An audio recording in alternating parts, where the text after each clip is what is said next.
Hi guys, good morning. So pupunta kami sa likod ng bahay namin para i-check kung pwede nang kunin yung mga saging.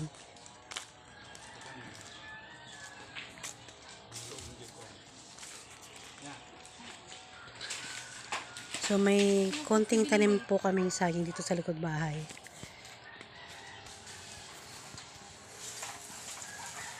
Let's check it out. Ano yun dito? So pwede na kaya to? Wala. Ay hindi pa, mapapayat pa siya.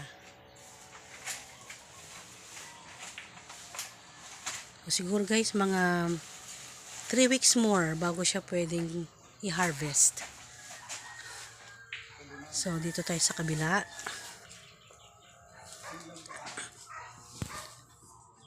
Ayan.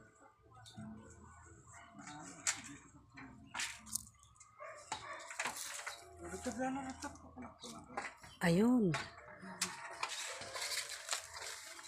May part na nahinog na siya. Lusat natin. Idurun mo ayos din niya. Parang blurred. Saan makakapatapakan ka?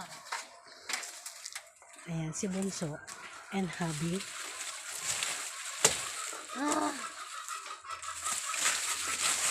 Akong hawak din, bebe.